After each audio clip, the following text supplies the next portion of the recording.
นาะ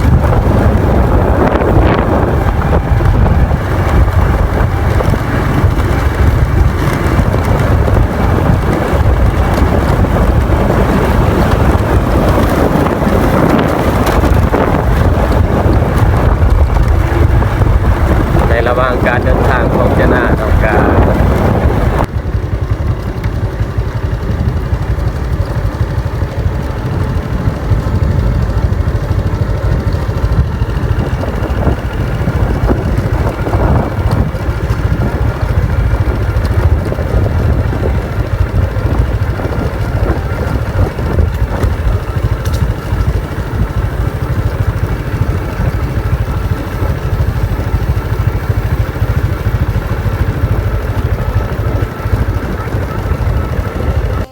คำว่าเบิ่งบรรยากาศอยู่เทิงเลยเนาะพี่น้องเนาะ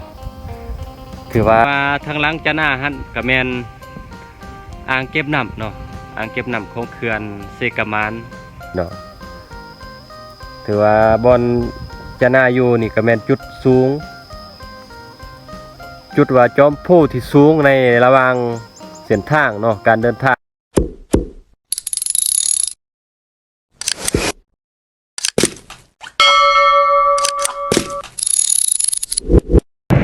ทักทายสบายดีพ่อแม่พี่น้องทีมซีของจะนาเมิดสุขุสุพนเนาะมื้อนี้อาจารย์หน้าสิพาพี่พาน้องมาชมภาพธรรมชาติการเดินทางการเดินทางของจะนาเนาะแต่หมู่บ้านเจริญไส้ที่เป็นเขตผู้ร้อยเมืองสันไส้แข้งอัตตปื้อเนาะสิเดินทางเมื่อบ้านเนาะเพราะว่ามื้อนี้จะนาก็สิเดินทางเมื่อบ้านระยะของบ้านจะนาเองเลยพี่น้องจะน่าที่บันทึกวิดีโอไว้แต่มาชมบรรยากาศการเดินทางเนาะชมทิวทัศน์ธรรมชาติในระหว่างทางเป็นแบบไรกับติดตามรับชมแบบยาวๆเลยเนาะพี่น้องเนาะถึงมาตอนนี้จะน่าเองก็กำลังเดินทางเมื่อบ้านเนาะเมื่อบ้านและยาวกันเลยการเดินทางมาแต่เจริญไส้เนาะเขตผู้ร้อยที่จะน่าได้มาอาศัยอยู่การจะมาเขตผู้ร้อยก็อยู่เมืองสันไส้นี่แหละพี่น้องเมืองสันไส้แข้งอัตตปื้อเนาะจะน่าสิพาพี่พน้องชมบรรยากาศระหว่างการเดินทางเนาะและขับชมทิวทัศน์ใจเมืองเส้นทางเนาะ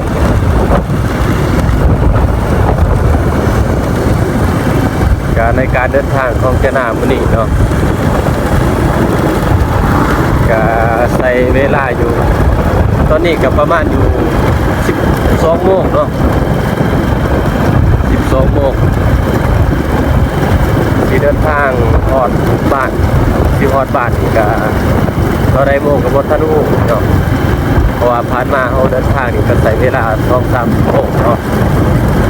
การระยะทางนี่80 กว่ากิโลเมตรพี่น้องว่าจะน่านี่ก็ได้มาอาศัยอยู่เขตผู้ร้อยตามภารกิจของคันเทิงได้ว่างออกได้ว่าง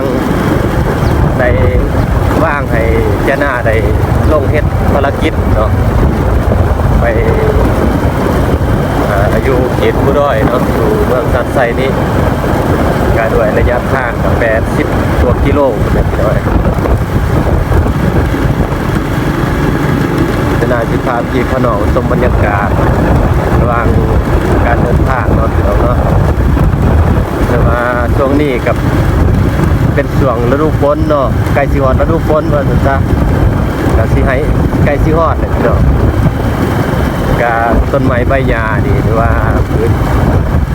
พันธุ์นานาชนิดการเดินเขียวงามถูกเนาะพี่น้องเนาะก็มาเห็นสภาพเนาะธรรมชาติหรือว่าสวยงามทิวทัศน์ธรรมชาติบรรยากาศก็ดีหลายอากาศอยู่เขตดังกล่าวนี่เป็นอากาศที่เย็นเนาะ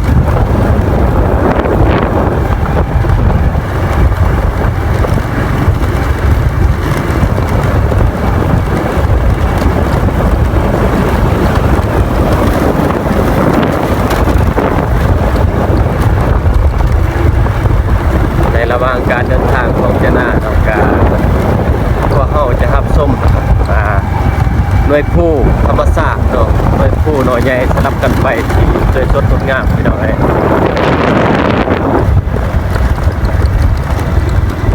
หรือว่าธรรมศาสตร์บ้านเฮานี่ยังสวยงามหลายพี่น้องเอ้ยบรรยากาศเนาะ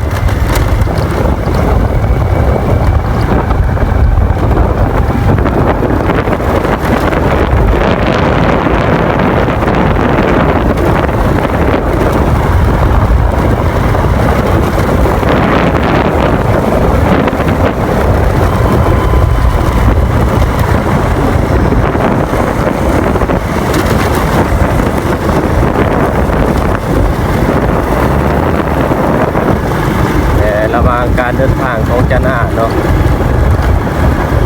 ตามแคมป์ทางก็มีให้ของพี่น้องหรือว่าให้ของชาวบ้านเขาซักเขาเนาะเขากำลังรวมยอดน้อยยิ่งประมาณ2 ทิศ3 ทิศกับสีงามเลยพี่น้อง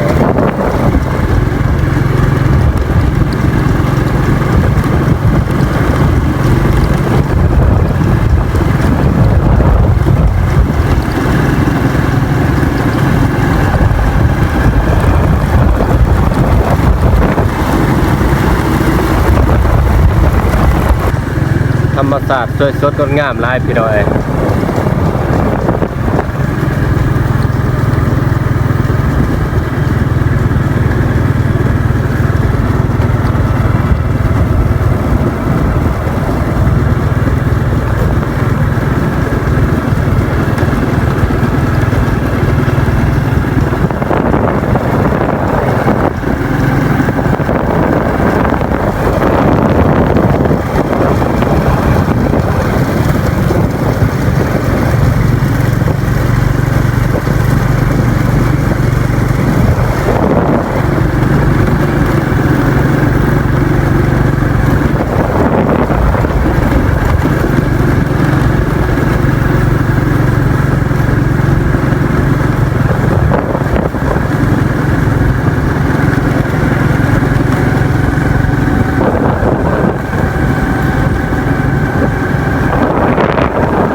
เขามารับส้มธรรมศาสตร์เนาะเป็นเขตผู้ดอยอยู่เมืองซานไซเฮาแขวงอัตตปือเนาะพี่น้องเนาะธรรมศาสตร์ถือว่าสวยงามหลายพี่น้องเอ้ยสวยสดงดงามเนาะธรรมศาสตร์บ้านเฮาเป็นภาพบรรยากาศระหว่างการเดินทางของเจนาเนาะพี่น้องเนาะชมภาพธรรมศาสตร์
หลายพี่น้อย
ซึ่งว่าตอนนี้จะน่าเองก็ฮอดที่คอยผู้แดงเนาะ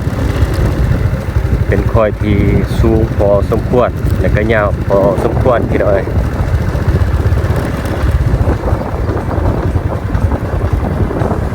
อยู่ทางลุ่มมันก็เป็นอ่างเก็บน้ำเนาะหรือว่าอ่างข้างน้ำของเขื่อนเซกามานอยู่เมืองสันใส่แข่งอัตตปื้อเนาะพี่น้องเนาะ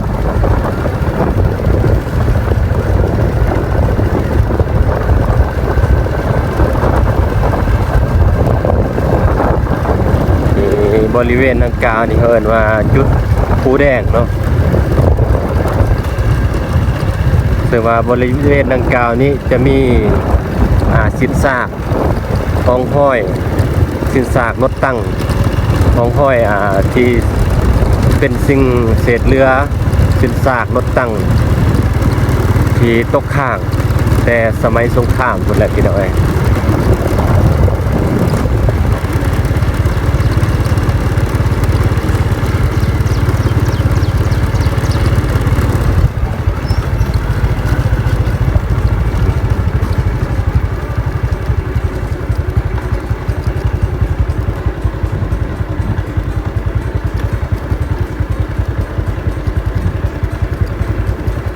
ทางเนาะ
นี่จะเป็นสินซากรถตั้งเนาะที่ยังคงเหลือแต่สมัยสงครามพุ่นแหละพี่น้อง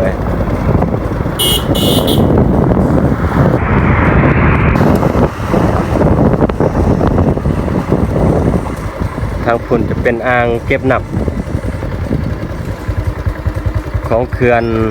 เซกามานเนาะพี่น้องเนาะ เอาซึ่งว่าต้นนี้จะนาเองก็ฮอดที่จุดอ่า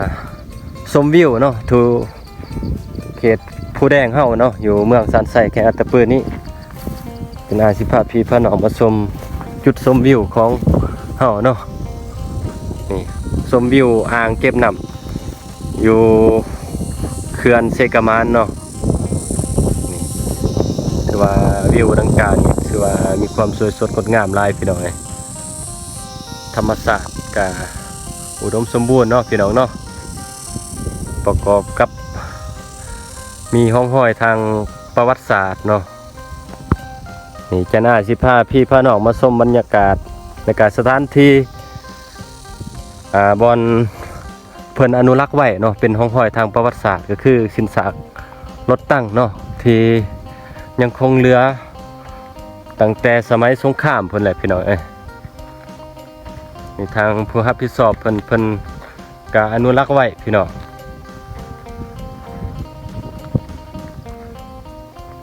เพิ่นอนุรักษ์ไว้เพราะว่าอยากให้รุ่นลูกรุ่นหลานได้ฮู้ได้เห็นเนาะว่าบริเวณดังกล่าวนี้เป็นบริเวณที่มีการต่อสู้เนาะต่อสู้กันในระหว่างสงครามในสมัยก่อนหั่นเนาะพี่น้องเนาะ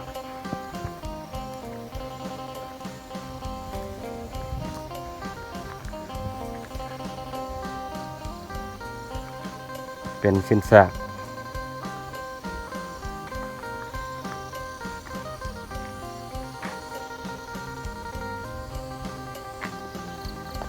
นี่คำว่า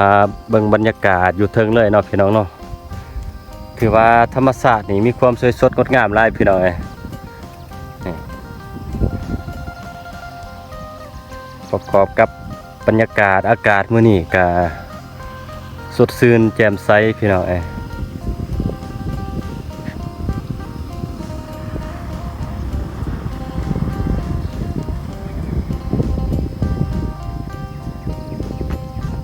จังว่าตอนนี้จะน่าก็มาหอดสถานที่ท่องเที่ยวหรือว่ารับชมสถานที่รับชมทางประวัติศาสตร์เนาะท่องเที่ยวทางประวัติศาสตร์อยู่เมืองสันไสเฮานี่อยู่เขตผู้ดอยเฮาเนาะอยู่เขตผู้แดงเนาะเมืองสันไสแขวงอัตตปือจังว่าทางหลังจะน่าหันก็แม่น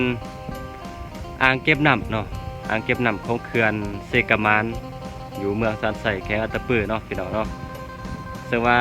บรรยากาศหรือว่าธรรมชาติที่ภูเขาประดง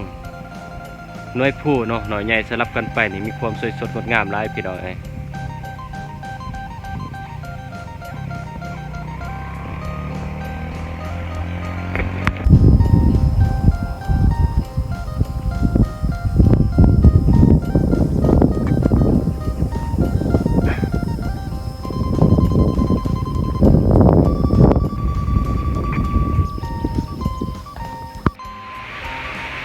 งามหลายพี่น้องงามหลาย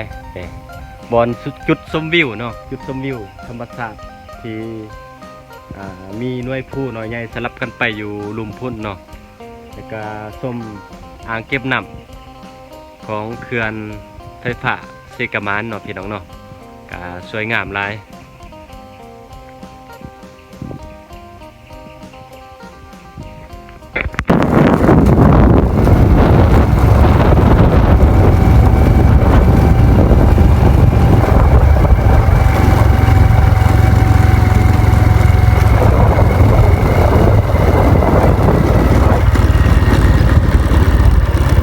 แถวนี้จะเป็นกระนึ่มของพี่น้องเพิ่นเนาะพี่น้องเพิ่นอยู่เมืองสันไสเฮานี่แหละ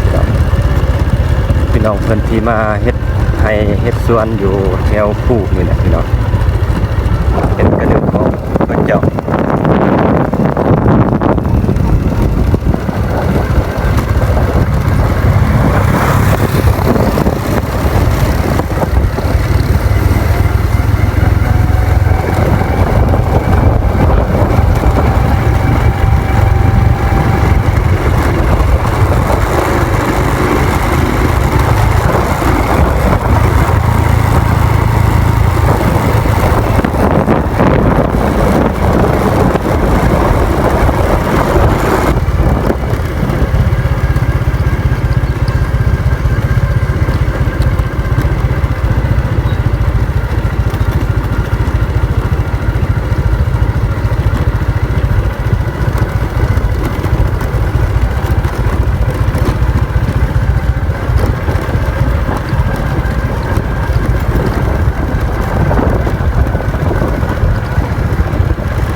ทำการเดินทางของจะหน้าเนาะพี่น้องเนาะกา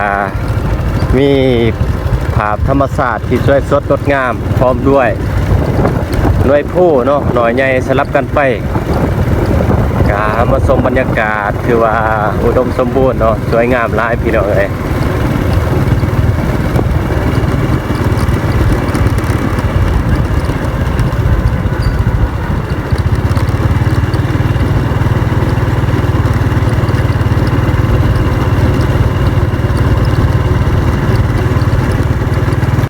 นี่พี่น้องเขามาหอดจุดสูงสุดเนาะจุดจอมผู้ที่สูงสุดเนาะบอนเฮาชมวิวนี่แมนธรรมศาสตร์อยู่บ้านเฮาเนาะหน่วยผู้หน่อยใหญ่สลับกันไปถือว่างามหลายพี่น้องอยู่นมจะเป็นเส้นทางเนาะที่ขึ้นมาแต่ตัวเมืองซานไส้พุ่นแหละเพราะว่าตัวนี้จะน่ากะสิลงทางเมื่อบ้านเนาะกะสิลงตามเส้นทางตัวนี้แหละพี่น้องถือว่าบอนจะน่าอยู่นี่ก็แม่นจุดสูงจุดว่าจอมผู้ที่สูงในระหว่างเส้นทางเนาะการเดินทางเนาะแล้วมาชมบรรยากาศภาพธรรมชาติหน่วยผู้หน่อยใหญ่สลับกันไปนี่ถือว่าสวยสดงดงามเป็นธรรมชาติที่อุดมสมบูรณ์เนาะอยู่เขตภูดอยเฮาเมืองซานไซแข้งอัตตปื้อพี่เนาะ